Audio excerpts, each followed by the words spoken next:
Hello everyone, Jai Hind and welcome to the platform of Study IQ IAS in English. And in a historic milestone, we have achieved criticality at the Kudankulam nuclear power station, and we are talking about the fast breeder reactor which had been installed over here.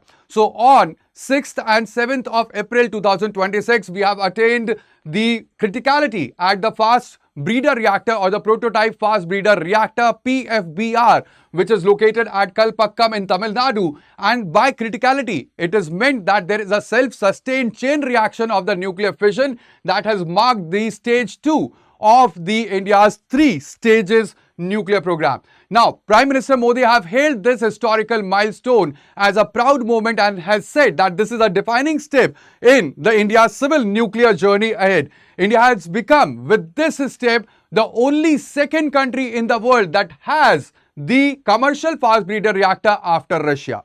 At the same time, it paves this historic step, it paves a way for the third stage in the nuclear power journey that we will have very soon in India. So ultimately, the 3 stage of the nuclear power journey will get completed, and we have moved a step closer by attaining the criticality at the fast breeder reactor that is located in Kudankulam. Now, this 3-stage journey or the 3-stage nuclear power program of India had been conceived by Dr. Homi Jahangir Bhabha in 1954.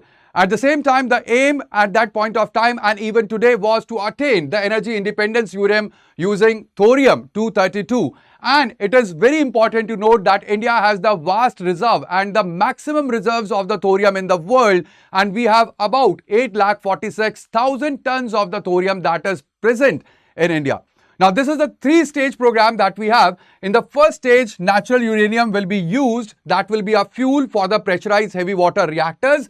And ultimately, there will be plutonium that will be created, or that will be a byproduct after the pressurized heavy water reactors. This is the first stage, and we will attain as a product, a byproduct, or after the end of the cycle, we will attain the plutonium. That plutonium will be used along with natural uranium to make a mixed oxide. And that is the fuel for the stage 2, where we have attained the criticality. And over here, with sufficient stock, thorium is introduced, and then it is converted into uranium-233. Then, utilizing that uranium-233, the mix of uranium-233 and thorium, they are utilized for the stage 3 of the nuclear reactors, and that is how we attain self-sufficiency in production of electricity using uranium and thorium in India. Now, when it comes to the key facts of the pressurized heavy water, the fast breeder reactor PFBR, so it is located at the same facility or the same we have the same campus where Madras Atomic Power Reactor is based, and that is at the Kalpakkam in Tamil Nadu. Alright, it is in Kalpakkam in Tamil Nadu. At the same time, it is designed by IGCR or Indira Gandhi Center for Atomic Research. Again, it is based in Kalpakkam. This reactor, the fast breeder reactor, was built by Bhavini or Bharatiya Nabke Vidyut Nigam Limited, which was established in 2003 under Department of Atomic Affairs, Atomic Energy. And the major purpose of establishing Bhavini was to produce this fast breeder reactor. Now, this is a historic milestone as well, because when it comes to this fast breeder reactor, it had been indigenously designed and manufactured, where more than 200 micro, small and medium enterprises have been utilized, and we have attained this indigenous milestone at our country. At the same time, the fuel that it will be using will be mixed oxide that will be mixed of uranium as well as plutonium. The coolant that is over here is the liquid sodium that will be utilized, and the capacity will be 500 megawatts electricals. Now, we have already attained the stage 2 reactor, which has attained the criticality. So now we have 2 stages of the nuclear program in India that have, or that they are right now functioning in India. Alright, although the fast breeder reactor, it is just a prototype, we have to have more of the fast breeder reactors in India for now. But at the same time, now we have the criticality that had been attained, and it is very important to note the difference between both of them. When it comes to the fuel, there is natural uranium that is used as fuel in pressurized heavy water reactors, and the thermal or the neutrons are, they are slowly bombarded. At the same time, heavy water or D2O or deuterium oxide is utilized, and heavy water is used as a moderator. But at the same time, the stage 1 reactors or the pressurized heavy water reactors, they utilize more of the fuel as comparison to what they makes.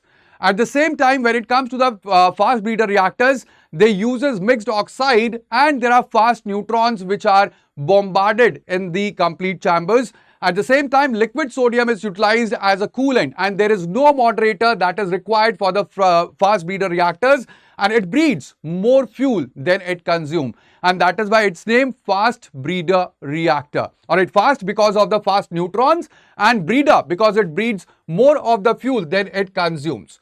Now, we all know that there is the fossil fuel trap that India is in right now. When it comes to the fossil fuel trap, we depend about like 70%, not 70%, for 80% of the oil import. Alright, we are importing about 80% of the consumption of the oil in India, and it is through the import. At the same time, we depend about like 60% for the LNG import as well. When it comes to the power generation or the electricity generation in India, we are utilizing more of the coal that is there. And ultimately what it is doing is that there is the global supply chain risk that is associated with both oil, LNG as well as for the coal supply as well. At the same time, there is a strategic shielding when it comes to the nuclear power reactors, because the nuclear reactors, they provide with the base load imperative, and they are capable of providing 24/7 continuous supply of the electricity that is important for industrialization, and also it overcomes the intermittent supply of the power that is generated by using solar or the wind capacity, or the solar or the wind power plants. Now, we all know that when it comes to the global supply bottlenecks, there is, when it comes to oil and natural gas or the LNG, we are more heavily import dependent over the Middle East region. Now, the Middle East region, we have two more important bottlenecks which are there. Right now, we all know about the Strait of Hormuz. It has been, blockaded by the Iran because of the war that is looming over here between US, Israel and Iran that is going on right now. At the same time, there are bottlenecks over here as well, because we have Bab el-Mandeb Strait and we have the Red Sea region, Gulf of Aden, and this complete region is marked by piracy. Alright, there are pirates over this region. This is Horn of Africa, and ultimately that disrupts the supply at certain point of time, and that is why it is very important that we move towards renewable energy, and that is very, very important for India's economy as well as energy shifts.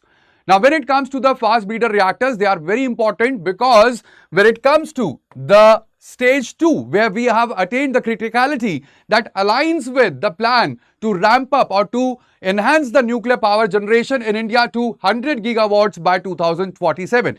And that is the reason why we had the Shanti Bill that was, or the Shanti Act that was passed recently. At the same time, nuclear generation, it requires very fraction of the land footprint as it is compared with the massive solar or even the wind power generation or the wind power plants. At the same time, this aligns with the Panchamrit alignment, where we are trying to achieve net zero by 2070 in India, and also it also has a closed fuel cycle where it processes and recycles the spent fuel from the stage 1, and thereby it drastically reduces the highly radioactive nuclear waste that is there. Alright, so that is why it is very, very important that we have. At the same time, we have to look that there was a very long period of time where, India took to achieve this feat. Now, when it comes to the 1974, there was the Pokhran. We had the nuclear tests that were conducted, and there were lots of sanctions which were placed over India, just like we are seeing in the case of Iran. But at the same time, over here, we were faced with severe global technology denial, and ultimately that has forced us to go for complete indigenization. And we have developed the complete nuclear framework in India indigenously. At the same time, the present is that we have attained criticality of the fast breeder reactor, and that validates the decades of the research and development that we have done in India itself. And we have achieved this feat by indigenous technology that we have to remember. At the same time, it acts as a gateway for the next stage, that is stage 3, and where we will unlock the India's monazite sand that has the thorium, from where the thorium is extracted, and this monazite sand is found in the coastal region, in the coastal sand, where we have its stock that is there in Odisha and Kerala as well. And we hold about 25% of the world's thorium reserves in India. Now, when it comes to this fast breeder reactor, we have to understand certain things as well. That is that there had been time and cost overruns because it was delayed by nearly 2 decades. We are 20 years late. Initially, it was targeted that we will attain the criticality in 2010, but that has resulted, this delay has resulted into massive cost escalations as well. There is also safety apprehensions because we all know what happened in Fukushima, and after Fukushima, public trust remains a hurdle when it comes to the nuclear power generation. At the same time, there is the technological hazard because I told you that the coolant that we are using in these fast breeder reactor is liquid sodium, which is very difficult to handle. And it is highly reactive whenever it comes into contact with the air or water, and that is why its handling is very, very precarious. At the same time, there are civil liability chills as well. The Civil Liability for Nuclear Damage Act that was passed in 2010 that still deters significant private sector integration due to the strict supplier liability clauses which had been introduced. Now, what is the way forward to achieve the net zero target that we have for 2070? So the first thing is that we have to accelerate and move swiftly from the prototype fast breeder reactor to a fleet of fast breeder reactors, and we have to streamline the regulatory clearances as well. The second thing is that we have to clarify the Civil Liability for the Nuclear Damages Act regulations so that we can attract private partnerships, we can attract the private capital and joint ventures for developing the nuclear infrastructure in India. At the same time, we should have, we will have to communicate so that we can build the public trust through the radical transparency and continuous engagement with the local people who are present over there. At the same time, we have to synergize where we have to modernize the national grid to seamlessly integrate the steady nuclear base load with the intermittent renewable energy that we have, and we have to fast track and aggressively boost research and development funding for the advanced heavy water reactors to monetize the domestic thorium reserves that we have in India. So that is the way forward to achieve the net zero target that we have for 2070. Now, when it happens, for all the things that happens, we have two sides of the coin. There are certain positive outcomes, there are certain negative outcomes as well.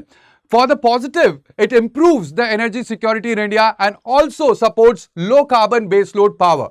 At the same time, when we have the nuclear power generation and we are moving or going towards the stage 3 program, so it enables the thorium pathway and promotes indigenous high-end technology, and also it reduces the dependence on the imported energy inputs that we have or we are dependent upon right now in India. At the same time, there are certain negative outcomes as well because over here this is very highly complex and the commissioning risk is there when it comes to the fast breeder reactors, because I told you the coolant is liquid sodium. Again, there is public anxiety around the nuclear safety after the Fukushima disaster, and the long project timelines, the cost escalation is also some of the things that we have to cater when we are moving ahead. At the same time, the waste and emergency preparedness, they remain critical when it comes to the nuclear technology, and limited real world breeder experience globally is also a deterrence while moving forward. But at the same time, this is a very important moment for India where we have achieved the criticality for the fast breeder reactor. Now, if you are preparing for the civil services and you want to give these exam in 2027 or 2028, you can enroll into the resolution batch, that is the GS Foundation batch, and this batch is available in English as well as in bilingual and in Hindi medium as well. Now, this batch is starting from today onwards, from 7th of April. So ultimately what you can do is you can utilize my code for gaining highest discount, that is BRS Live.